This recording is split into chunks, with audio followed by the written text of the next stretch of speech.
So this is a question I get asked a couple times. A couple people have been asking me this. I've actually meant to do a video about this anyway. I know I've touched on this subject, but a lot of people wonder like about like energy system in this game and like how it works and why you wouldn't want to max out your heroes, right?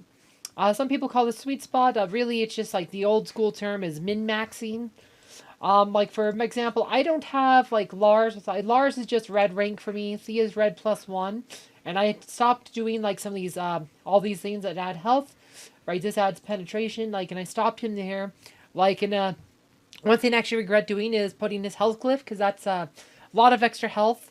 Because energy in this game, right, when a hero takes damage, they gain a percentage of energy equal to the percentage of life lost. So if they lost 30% of their health with an attack, they would gain 30% of their energy. So having less health increases energy gain if they are taking damage. Like this could be relevant in certain situations.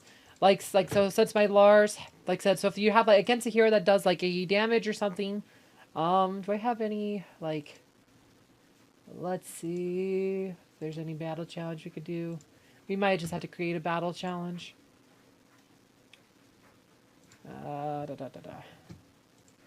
All right, we're just gonna create a battle challenge here. So like if you have like, so let's see, let's just put I guess my current this team here up as for. So also another thing to note is Axel kind of works like in reverse because he redistributes health, right, which can actually affect energy gain. But we're just gonna roll with, we'll put Oliver on here. We'll roll with this as like a defending team so we can observe this, right? So let's say we got, she does 80 damage. My cure is pretty weak, but that's not gonna work.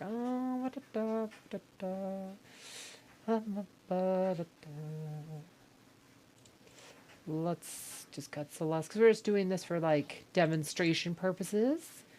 So let's put Albus here just for the, but what you'll notice is, like I said, we'll run this here, but right, so Kira, she has an 80 attack on her basic attack, so that's right. Lars takes damage, a percentage, so like he probably just gained like 10% energy.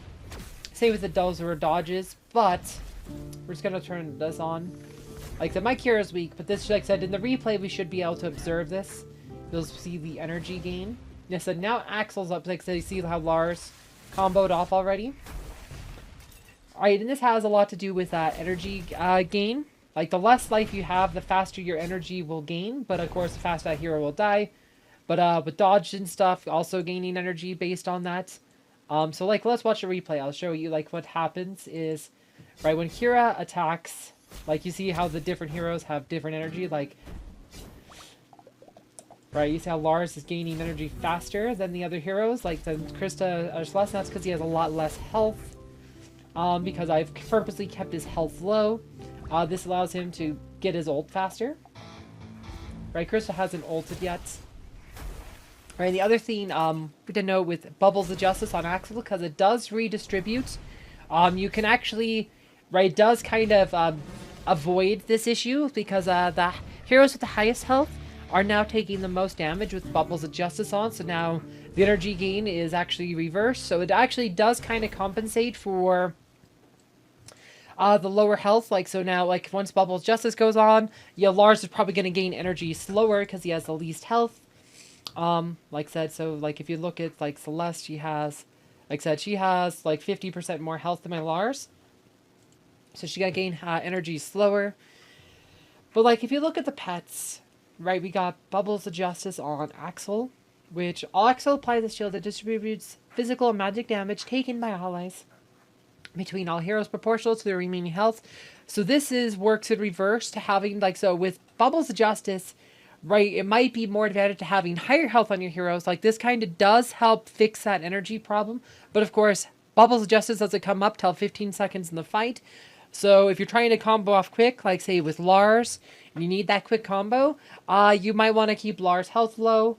But for like subsequent like ults, it matters to have higher health for Bubbles of Justice. But because a lot of times, 15 seconds could be too late sometimes. that doesn't help as much is that you needed to. And another, see, there's one other thing I wanted to say. Oh, like I said, also my Thea's weak for the same reason. I, like I said, I do have her health glyph, which also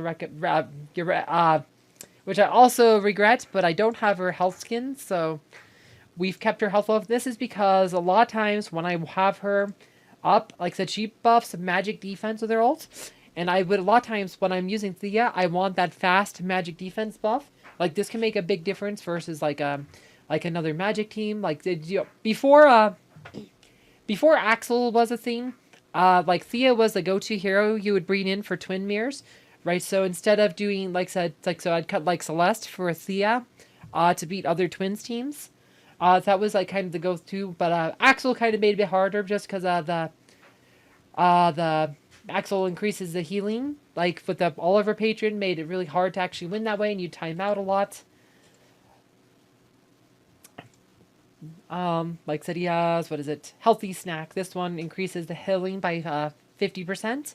So that actually, like I said, Thea, well, like I said, at that point you still needed Celeste to block the healing, because otherwise you'd literally time out with a full twins team plus Thea, so it wasn't working anymore. But the other reason you might want to keep heroes like underdeveloped is that you can do max testing with heroes, right? So you get pretty close to max, but if you're not maxed out, fully maxed, you create variables that other teams can't test them against, right? They might test against a line or whatever. Like, and these are just random heroes I grab, but they'll test against the line. But like, if your heroes have less health and they gain energy faster, it can, right, get different results than they tested against. Like, if they don't test for Lars comboing off at 12 seconds, then like I said, they might not have expected that to happen. And that can also give you an advantage. Like I said, having everything full max means they can then test against your team with perfect accuracy. But if you're not full max, then there's more variables to test against, which are harder to compensate for. That's part of the reason, like I said, it's like my Arachne and Maya, like I said, I've also kept their health low. I use them a lot, but their health is low. Like I said, I don't have her health skin. I don't even have her health glyph maxed. They're like halfway, like that's like half maxed on these. Because max is 62k, so I've kept, like I said, don't have her health skin. I guess that's a winter skin, so it looks like I put one peen into it at one point, but not a lot of health there. So we've kept, like 30,000 health off of Arachne and Maya here. So they have quite a bit less health, and then of course the skins. So there's like another 100k, so like 130k less health on Arachne and Maya in my team. And this can help go, like I said, Maya does magic defense, same reason Thea. Like a lot of times I want that magic defense buff up, and she also starts healing once you get her there, so she can compensate with the low health with being able to go into healing faster with Queen of Flowers. Like I said, all of her stuff's magic attacks, so there's no downsides to less health. Obviously, there are some heroes where you do want as much health as you can get, like Martha, who benefits from having more health. Like said, because I said her ult is pretty unimpressive. Like increased speed for 6 seconds. This is not nearly as good as like just having a passive one as Thea. Like she does buff armor, but like this is not a game-breaking ult. This is not one of those ults that's game-changing. You mostly just have her for healing, and having more health helps healing. So you want to have more healing. There's some heroes like that don't use energy, like Isaac. He actually just gains charge based on absorbing magic. But he has, like I said, he gains his. This is based on health, though. More health for Isaac allows him to gain charge faster. So Isaac's one of those heroes where you do want more health. Like I said, the other hero that doesn't have energy is Astrid. So having low health on her, it doesn't matter. You might as well just max it out. Right, so there's like other things like sometimes you might want to keep magic defense or armor low, but I usually don't recommend that because that one's a lot harder to compensate for, because if they have penetration, and there's lots of heroes that buff penetration, you're not going to get much benefit out of it. Also, dodge energy ignores armor anyway. It's just based purely on health. So if a hero dodges, it doesn't matter how much armor they had. Like they gain as maximum energy they would have gained just based on health. So it's like effectively had 0 armor. So, having less armor is not really going to help you too much. Having less magic defense, not going to help you too much outside of maybe some niche cases. like so some people say Isaac, right? But you know, it's like said his is mostly based on like the majority of his charge comes based on magic damage done to allies. Like I said, is gonna like I said the most of the charge he gains is gonna be based on magic damage to allies, and so unless you're keeping magic defense low on your entire team, it doesn't make a lot of sense. And even then, you're probably you know, you're taking a lot of extra damage, which kind of like usually you bring Isaac in to increase your strength against mage teams. Lowering your magic defense is gonna probably hurt your strength against magic defense teams. So I don't really see. I've never seen the argument that lower magic defense is good on Isaac. Like I said, especially a lot of times people like to pair him with Maripet, which also buffs magic defense, and he usually does better with that just because it's a longer stuff. Like, you know, so don't, like I said, it's mostly with manipulating health.